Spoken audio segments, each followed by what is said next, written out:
নমস্কার বন্ধুরা, welcome back to my channel মনের ক্যানভাস বাই কিয়া। মনের ক্যানভাস বাই কিয়ার ভিডিও যারা দেখছো, যদি ভালো লেগে থাকে তাহলে অবশ্যই চ্যানেলটাকে সাবস্ক্রাইব করে মনের ক্যানভাস বাই কিয়ার পাশে থেকো। তোমরা তো জানো, আমি আগেই বলেছি যে কালকে আমরা দুর্গাপুর এসেছি, আমার বার্থ টাউন আর হোম টাউন সেখানে। তো আমরা তো এসে কাল রাতে হোটেলেই উঠেছিলাম। এবার তোমাদের নিশ্চয়ই ওই ছোটো মামা, ছোটো মামি, সেজো মামিদের মনে আছে। তো হোটেলে ওঠার পর একটা কাণ্ড ঘটেছে। ছোটো মামা হঠাৎ করে শিবকে ফোন করে খুব ডাকাডাকি করছে, যেহেতু বৌদির বাপের বাড়ি চলে গেছিলেন। আর আমরা তো ডিসাইড করেছিলাম যে আমরা হোটেলে উঠবো, তো সেই মতোই আমরা হোটেলে উঠেছিলাম। কিন্তু ছোটো মামা ফোন করে প্রচণ্ড ডাকাডাকি করছে যে কেন তোরা হোটেলে উঠেছিস, আমাদের এতগুলো বাড়ি থাকতে। তারপরে তো তখনই ছোটো মামা আমাদের নিতে আসবে হোটেল থেকে। তারপরে শিব বললো আমরা তো হোটেলে উঠে গেছি, ডিনার অর্ডার করা হয়ে গেছে, তো আজকে এসো না। তারপরে ছোটো মামার কালকে নাইট শিফট ডিউটি ছিল, তো ছোটো মামা একদম সকালবেলা মানে নাইট করে আমাদের হোটেলে আনতে গেছিলো। তো তারপরে আমরা একদম সকালবেলা ছোটো মামার বাড়িতে চলে এসেছি। এসে এখানে স্নান টান করে এখন আমরা তিনজন, মানে আমি, মা, শিব আর ওই দিক থেকে বৌদি আর দাদাদের বাপের বাড়ি থেকে আসছে, আর ছোটো মামি, আমরা এখন ভিরিঙ্গি কালীবাড়িতে যাচ্ছি পুজো দিতে। অটো চলে এসছে আমাদের, এখন বেরোবো আমরা, সবাই মিলে রেডি হয়ে গেছি। খুব সুন্দর ছোটো মামার ফ্ল্যাটটা, পরে তোমাদের ঘুরিয়ে দেখাবো। আগে ঘুরে আসি ভিরিঙ্গি কালীবাড়ি থেকে, ওখান থেকে আমরা যাব আবার একটু বৌদির বাপের বাড়ি দেখা করতে, আর তারপরে যাব আমার পুরনো স্কুল, পুরনো পাড়ায়। তো সব তোমাদের ঘুরিয়ে দেখাবো। তো আপাতত এখন ভিরিঙ্গি কালীবাড়ি যাচ্ছি, আমরা সবাই রেডি হয়ে নিচে নেমে পড়েছি।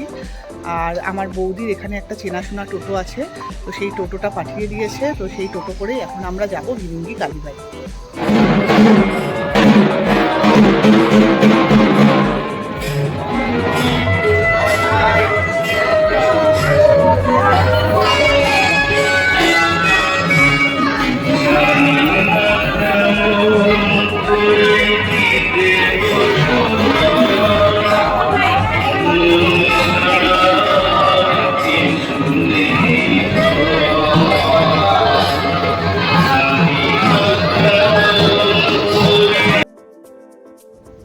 ছোটো মামাদের বাড়ি থেকে বেরিয়েই অটোটা যেই একটু এগিয়েছে, সামনেই ছোটো মামাদের পাড়ায় সেদিনকে আবার শীতলা পুজো ছিল।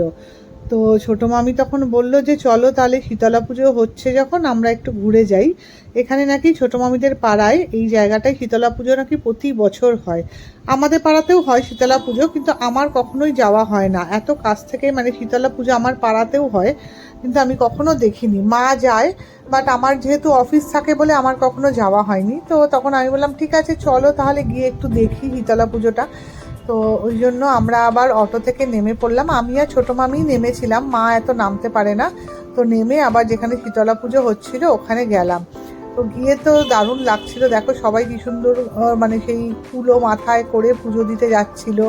হ্যাঁ, তো এখানে মানে ব্যাপারটা কি আমি আগে কখনো দেখিনি। মানে শীতলা পুজোটা সবসময় দেখি পাড়াতে হচ্ছে, অনেক মন্দিরে হয় এই গরম আসার সাথেই, কিন্তু কিভাবে পুজো হয়, এর কি নিয়ম কানুন, এগুলো আমি কিছুই জানি না। তবে এইটুকুন বুঝতে পারলাম যে সবাই বোধহয় মাথায় কুলো নিয়ে এই পুজোটা করে, আর এই পুজোটা নাকি প্রতি বছর হয়। মামি আমাকে বলছিল যে এই পুজোটা অনেক বড় করে নাকি আগে হতো, এখন একটু ছোট করে হয়, কিন্তু প্রচুর লোক নাকি হয়, প্রচুর খাওয়া দাওয়া হয়। এই দেখ, তো যাই হোক, আমাদের এখানে ঘোরা হয়ে গেছিলো, বারবার দাদারা ফোন করছিল, সেই জন্য আমরা আবার অটোতে গিয়ে বসলাম।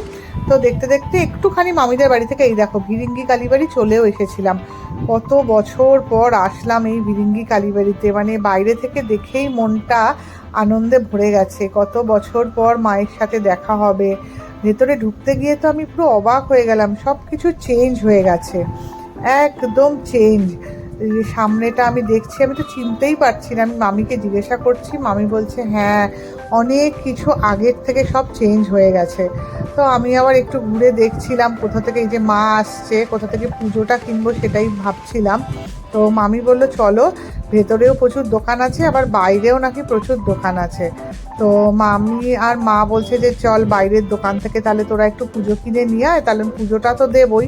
তো আমরা সেই মতোই বাইরের দোকানে চলে এসেছিলাম, এই রাস্তার দোকান থেকে আমরা পুজো টুজো সব নিচ্ছিলাম।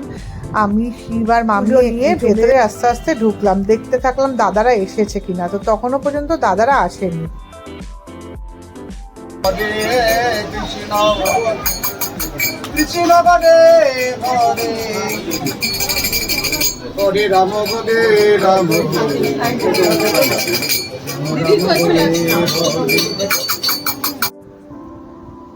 আজকে যেহেতু শনিবার ছিল তাই জন্য প্রচুর ভিড় হয়েছিল কালীবাড়িতে। তো যাই হোক, আস্তে আস্তে লাইন দিয়ে আমরা পুজো দিতে ঢুকে পড়েছিলাম, কারণ দাদারা তখনও আসেনি।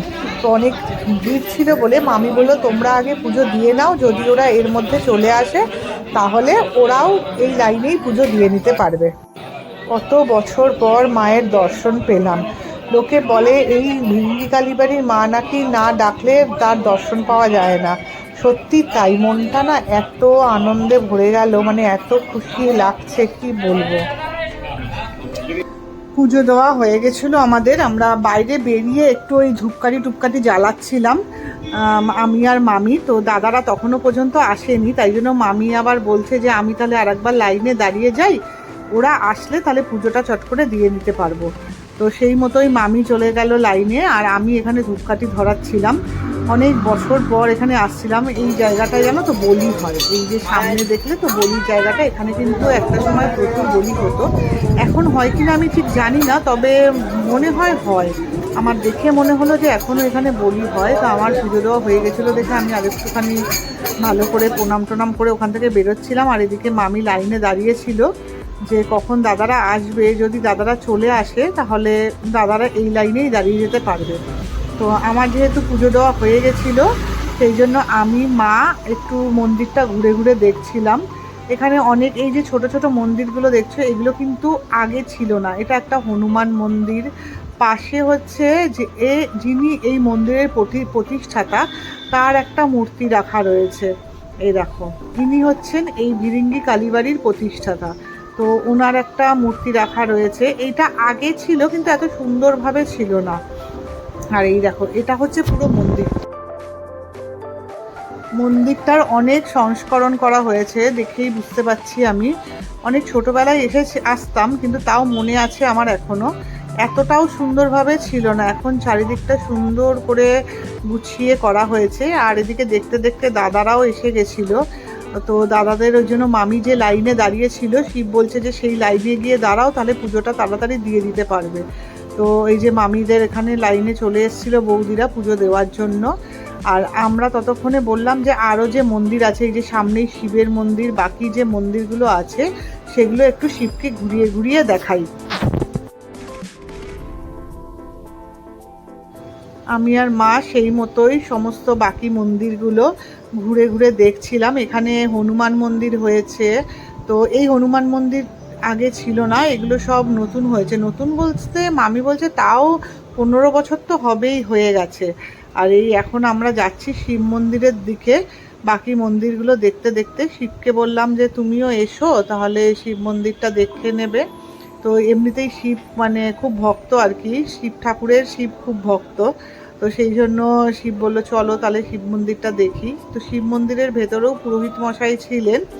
আমরা ঘটি নিয়ে যাইনি বলে শিবের মাথায় তো জল ঢালতে পারলাম না, কিন্তু যারা অন্যরা এসেছিল অনেকেই শিবের মাথায় জল ঢালছিলেন আর পুরোহিত মশাই পুজো দিচ্ছিলেন। তো আমরা সেই মতোই শিব মন্দিরে দর্শন করলাম। আর শিব মন্দিরের দর্শনটাও খুব ভালোভাবে হলো। অনেক বছর পর এই বাবাকে দেখলাম। শিব মন্দিরটা কিন্তু একদম যবে থেকে কালী মন্দির তবে থেকেই এই শিব মন্দিরটাও প্রতিষ্ঠিত। তো শিব মন্দিরটা নতুন নয়।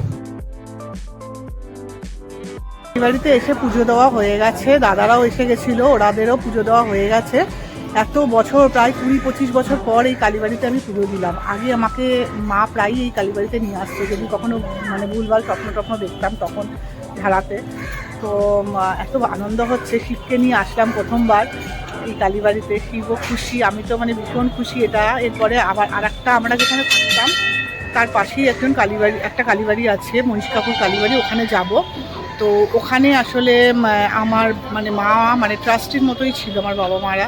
তো ওখানে গিয়েও এখন পুজো টুজো দেবো, দিয়ে তারপরে বৌদির বাপের বাড়িতে যাব। পুরো চেঞ্জ, এত বছর পর দেখে এত ভালো লাগছে। মন্দির পুরো চেঞ্জ হয়ে গেছে।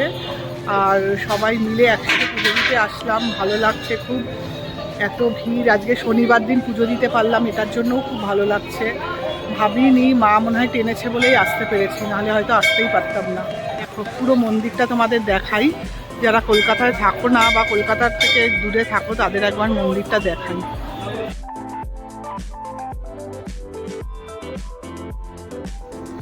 আমাদের আর দাদাদের দুজনদেরই পুজো দেওয়া হয়ে গেছিল। তো আমরা একটু মন্দিরে বসেছিলাম, অনেক বছর পর যেহেতু আসলাম, মা বলল যে একটু বসি মন্দিরে, খুব ভালো লাগছে, এত বছর পর মায়ের কাছে আসলাম, এত সুন্দর করে মাকে দর্শন করলাম, তো একটু বসি, তারপর এখান থেকে বেরোবো।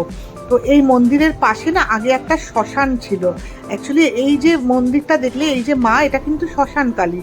তো আগে একটা শ্মশান ছিল, এখন নাকি শ্মশানটা বন্ধ হয়ে গেছে।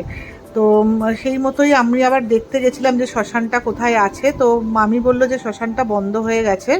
এই দাদাদের আর পুজো দেওয়া হয়ে গেছিলো, দাদা তো বেরিয়ে গেল দেখলে, বৌদি ভেতরে প্রণাম করছিল, তাই জন্য বৌদি, আমি আবার এই যে জায়গাটা দেখছো, এই জায়গাটায় মানে এটা হচ্ছে মন্দিরের অফিস ঘর, আমি সেগুলো দেখছিলাম। আগে আমরা খুবই আসতাম এখানে। এই যে বৌদিরও পুজো দেওয়া হয়ে গেছে, বৌদি কার সাথে ফোনে কথা বলতে বলতে যেন বেরোচ্ছে। এবার আমাদের হাতে যেহেতু সময় অনেকটাই কম ছিল, তো আজকের দিনটাই ছিল সময়, সেই জন্য আমাদের অনেক জায়গায় ঘুরে ঘুরে দেখতে হতো। তো সেই মতোই বৌদি বলছে, না বেশিক্ষণ আর মন্দিরে বসা যাবে না, চলো তাড়াতাড়ি বেরোতে হবে, এরপরে অনেকগুলো জায়গা যাওয়ার আছে। তো সেই মতোই আমরা আবার বললাম যে ঠিক আছে চলো তাহলে। তো আমি আবার কি করলাম, যাওয়ার আগে মন্দিরের পাশে একটা পুকুর ছিল, আগে না ওই পুকুরে সবাই স্নান টান করতো, করে এসে পুজো দিত, ওই পুকুরটাকে দুধ পুকুর বলতো। এখন ওই পুকুরটা মানে অতটা, পুকুরটা রয়েছে কিন্তু অত ভালোভাবে নেই। তো সেই জন্য পুকুরটাতে চারিদিকে জংলা হয়ে গেছে। তো আমি আবার খুঁজছিলাম, মানে আমার তো অতটা ভালো মনেও নেই, এত বছর পর এসেছি বলে পুকুরটা কোন দিকে। তো আমাকে একজন দেখিয়ে দিল যে এখনও আছে পুকুরটা, কিন্তু পুকুরটা কোনো সংস্কার করা হয় না বলে অতটা ভালোভাবে মানে পুকুরটা নেই। তাহলে ঠিক আছে চলো তাহলে একটু পুকুরটা গিয়ে দেখে আসি। শিবকেও বললাম যে তোমরা যাবে কি না, এই যে দেখো এখানে সবাই বসেছিলাম এতক্ষণ। এই মন্দিরে অনেকগুলো নাট মন্দির আছে, এই একটা নাট মন্দিরে আমরা সবাই বসেছিলাম। যেহেতু আমাদের আগে পুজো দেওয়া হয়ে গেছিলো, দাদারা পরে পুজো দিল, সেই মতোই আমরা সবাই ওই জন্য এই নাট মন্দিরটাতে বসে গল্প করছিলাম। আর সেই দিনকে তো প্রচণ্ড গরম ছিল, তো কিন্তু মন্দিরের ভেতরে না অতটা গরম লাগছিল না। তো যাই হোক চলো, ভালো লাগছে আর কি যে আনন্দ হচ্ছে, মুখে প্রকাশ করতে পারবো না আনন্দটা, সিরিয়াসলি বলছি। এখন পুজো দিয়ে একটা খুব স্পেশাল জায়গায় যাব, ওখানে যাই, গিয়ে তোমাদের বলছি জায়গাটা আমার জন্য কেন স্পেশাল, মানে আমার জন্য মানে খুব স্পেশাল ওই জায়গাটা। মানে একটা জায়গায় আমরা একটুখানি ব্রেকফাস্ট করতে যাব, তো গিয়ে বলছি চলো কেন ওই জায়গাটা আমাদের জন্য স্পেশাল। গিরিঙ্গি কালীবাড়িতে পুজো দিতে গিয়ে আমি এতটাই ইমোশনাল হয়ে পড়ছিলাম, প্রত্যেকটা জায়গায় ঘুরতে ঘুরতেই আমি এত ইমোশনাল হয়ে পড়ছি যে আমার বারবার চোখ দিয়ে জল এসে যাচ্ছে। আর সেটা দেখে মামিরা এত হাসছে, বলছে দুর্গাপুরে কেন আসো না তোমরা। কিন্তু আমি দেখাতে পারছি না যে আমাদের টাইম করে সব জায়গায় ঘোরা হয়, কিন্তু দুর্গাপুরটা আর আসা হয় না। আর বারবার ছোটোবেলার স্মৃতিগুলো মনে পড়ে যাচ্ছে, তত যেখানে যেখানে যাচ্ছি এত স্মৃতি বারবার মনে পড়ছে সেই সব স্মৃতি।